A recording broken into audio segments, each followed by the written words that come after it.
Tayla would ask me if I can do the call of the black-backed puffback.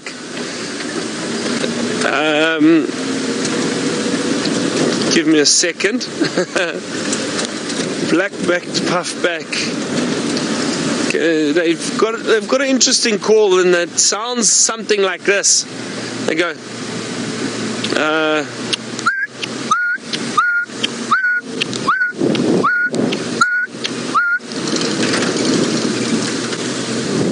I think that's right.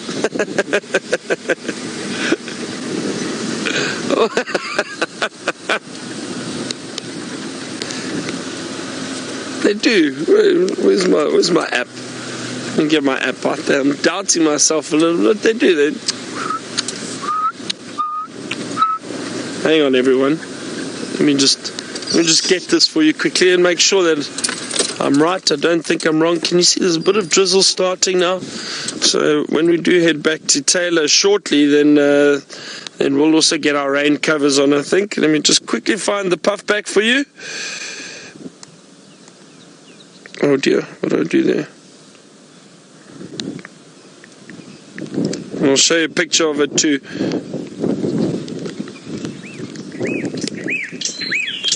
There. Do you hear that? Very close. That's a little bit more excited. Let me show you a picture.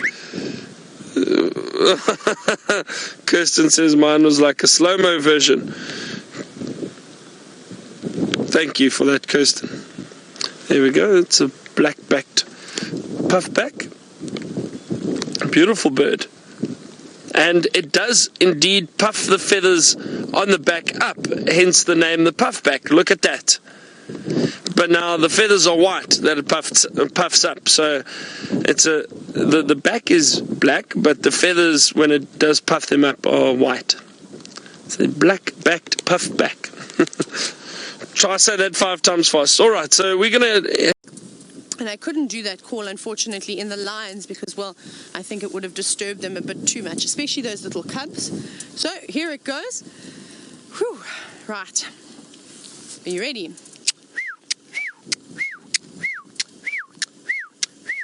Now, you're probably going to have to vote and let us know who did the better black-back, puff-back call.